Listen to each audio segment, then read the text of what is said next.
how does that fit in with the, for lack of a better word, the entirety of human religious history?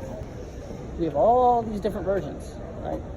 And I'm expected to believe that this is the correct one.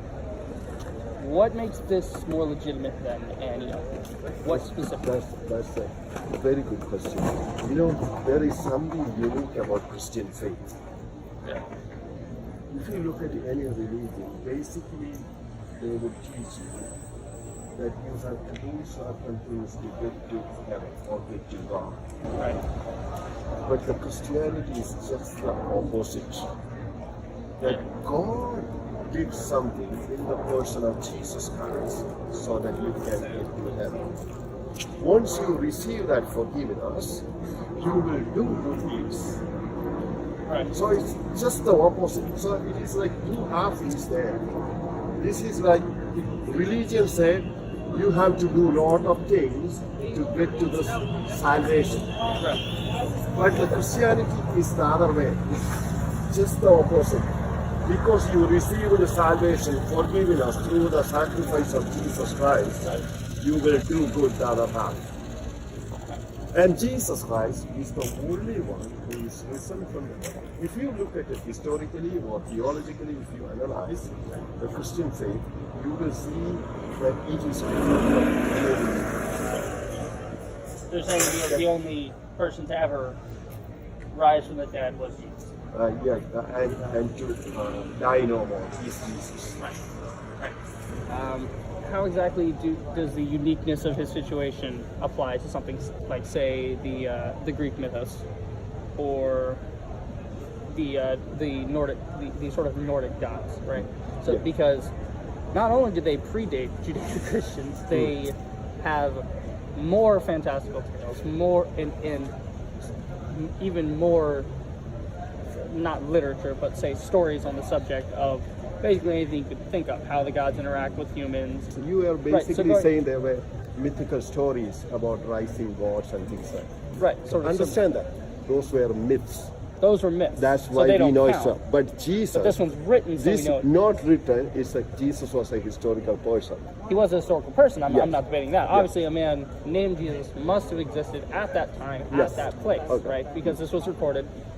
What I'm debating is the legitimacy of the claims of religion. Because I mean, nowadays we don't even have to speculate on if human beings will change stories. It's just a natural thing that humans have always done, will always do.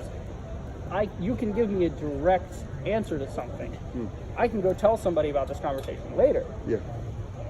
I leave out one word, and then they tell somebody else later, and so on and so forth. And in a week, it goes from me and you having a casual conversation about religion to me screaming at you about religion, right? Yeah. So this changes the story. Now imagine that multiplied by several centuries of not only was the Bible written decades after the events, right? So we're supposed to first off trust old men who have been living in the desert to accurately write stories from their youth, right? So the first version might have been correct, and then they take it, they reprint it a bunch of times, they translate it into a bunch of different languages. Okay. Okay, let me say. So you were comparing like your conversation with me, and someone is going to write about it, and of course they can make a mistake. But this is something different. It's not one person writing. It's multiple so they're people all confirming the same event. Who witnessed the events are writing it, and their stories are corroborating very well. Right. Okay? Now, not only that, these people who wrote these things were ready to die for what they witnessed, not for their belief. Not for belief, but not for belief. You know, many people die for their belief. Right. Like, some people can say Allah Akbar and he can die for his belief. Right. But these people were dying for what they saw. Right. Okay? Then that gives a better credibility for their testimony. Right. Okay? Then these were written down in the first century itself, while most of the eyewitnesses were still living. Right. We have early manuscripts from that time we can go back and see whether something has been changed.